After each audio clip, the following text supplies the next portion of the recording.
That's fine. Between now and the next meeting, a pretty rare DX entity is going to come up, and that's Jarvis Island. And that'll be from the 5th through the 17th of August. And the interesting thing about it is it'll be the first DXpedition to use what's called FT8 Super Fox mode. And they'll work a whole lot of people a whole lot faster and a lot better signal. So it's an opportunity. I think that's number 16 on the rare DX list. So that's going to be a darn good one to get. KAR American Samoa right. is on right now. They're using Super Fox. Yeah. There was some discussion on one of the forums that there's a bug in Super Fox. I don't know if the discussion was accurate or not, but several people in the Oklahoma DX Association were complaining about their contacts acted like they were getting in, but they weren't, or they were like in the plus numbers for their send and receive, but weren't getting any response back from the contacts, from the DX entity itself. I'll have to look at that. I don't know where it's at. I thought it was tested out pretty well. Yeah. The other one, talking rare DX, Lord Howe Island is on right now. Lord Howe is another one of those relatively rare DXs, and there's only 400 citizens on it, and the number of tourists at any one time cannot exceed the number of citizens on the island. So there's somebody operating there now, have been for 3 days. Sorry, I thought I had it silenced. Yes, sir. I brought some tomatoes. They're on the back table. If you would like to have some homegrown tomatoes, I got some extra plastic bags. Take whatever you like. They were picked yesterday. They're tasty. Yeah. Okay. I Yes, don't mind. yes, sir. Okay, most of the military retirees in our club are Air Force. So if you're familiar with this is the magazine of the Air Force Museum Foundation, and it's in Dayton. And if you've probably been to the Air Force Museum, well, my son-in-law is retired Air Force, and so my daughter gets the journal from there, and she always gives it to me to read. And I was pursuing the spring 2024 edition. Lo and behold, there's an article that was written by Bill Hartzell, who is in our club, and he actually got it published. And he's not here today, but what I would like to do is, if you don't mind, I'm just going to read just the author write-up, if you don't mind. I did not realize that Bill was as accomplished. It says Bill Hartzell. Is that okay to I read that? I mean, it's fairly short. Bill Hartzell entered the U.S. Air Force after being commissioned a second lieutenant May '66 at the Citadel. Following pilot training, he flew C-141s at Norton Air Force Base, California, OV-10s in Vietnam as a FAC, which I do not know what that is. Forward Air Controller, okay. Followed by C-5As at Travis. Then he flew the Boeing 707/727s at Andrews Air Force Base, Maryland, in the 89th MAW Special Air Missions Wing.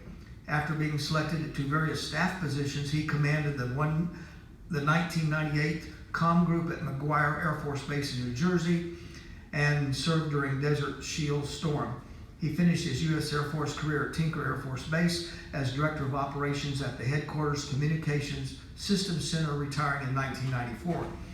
After a short retirement, he became the Chief Executive Pilot for the state of Oklahoma, flying for 3 governors before he again retired in 2018. He still enjoys aviation as an active instructor pilot and Director of Operations for a large local flying club with 4 aircraft. So my commemoration for him, and if anybody would like to read the article, I'd be more than happy to pass it around and even let it go out as long as it comes back next month to continue passing around. Thank you.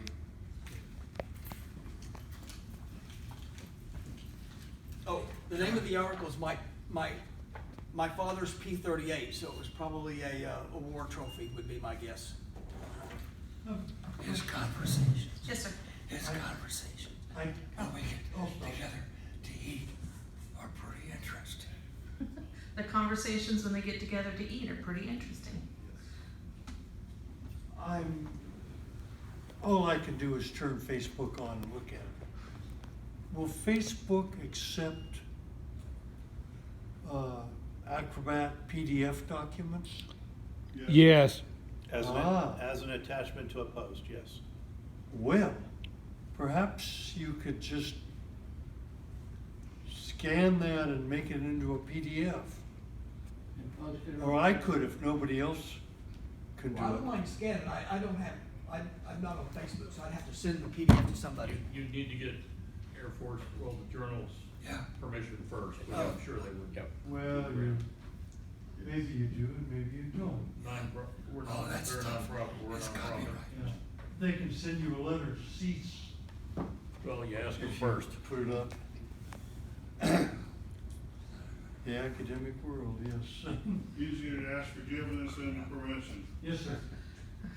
Well, let's go to equipment storage. Anyway, if you wanna scan that and make it Acrobat, I'll take it home. I'll post it. Just send it to me, I'll post it. Okay, in regard to the, our equipment storage situation, the storage unit at my neighborhood has been cleared, everything is out. The only remnants left are the spare tire for the trailer, which is in my garage. And we'll get that matched up with the trailer. Some of the equipment was moved out to, the Newcastle site. Some of it, is again in storage, in my attic. There was a lot of junk, a lot of stuff that, I just said, okay, I rolled my second trash container over near the storage unit and made it go away. There was a lot of, found a whole bunch of coffee cups, a lot of, stuff that was just, there were some parts for a couple of different, HF vertical antennas, and we found a home for them. But, all of the important stuff, the valuable stuff, is still retained, and we have that. Moving along, Wolfong ceremony scenery we put into Jeff Dye's trailer, which are there right now. After the meeting, we're gonna go down to the Newcastle site and put the Wolfong scenery in the repeater building. That's just gonna be a temporary fix. We just need to find some place to put it. It's not stuff you can store very easily. We're hoping we can find a more permanent location in the metro area. So if anybody has an outbuilding, a very large garage, anywhere that we could store that on a more permanent basis, please raise your hand. No, just question, is that OCAPA property or Cora property? Yes. Well, it's one or the other. I would have to say it's core property because we do it for Ham Holiday. And we made the plea at Cora meetings for the same thing. If anybody's got an outbuilding, large garage, someplace where we could store it on a more permanent basis in the metro area instead of way out of town. On that note also, we are not gonna be conducting the Wolfong ceremony this year at Ham Holiday. We only had 4 people sign up. 2 of those we found out later are already Wolfong members. So we only effectively had 2 people. I did a little calculating. We have roughly 18 to 20 people involved with presenting the Wolfong ceremony. Plus, it's coincidentally about 16 to 18 hours of work to transport the scenery, put it together, set it up, a couple of run-throughs, conduct the ceremony, then Saturday morning come back in, take all the scenery apart, bundle it back up. Jeff Dye did an excellent job of bundling the scenery so it's easier to handle. And as the late great Mark Hamlin used to say, the juice wasn't worth the squeeze, so we At a core meeting, we established that we need at least 10 candidates to conduct a ceremony and have it be effective. We got Cycle 66 coming up in November. That's Clay Rose's shindig, and he can impart more information about that. But if you might be available, we were gonna do some landscaping, cut down some dead Johnson grass out the site, but with it raining, that's out of the picture. We're just gonna load the scenery into temporary storage down there and head home. So if you're available to follow us down there, many hands make light work. Also give you a chance to look at the Newcastle repeater site. I don't mind, if it's not actively raining, I don't mind trying to chop that down with my heavy-duty whip. Whatever. But I've not been out there, so I don't know how much territory we're talking about. Whatever fills your boots. It's a Okay. Canadian term. Yeah. Whatever pleases you. Okay, how's that? All right. Okay, thank you.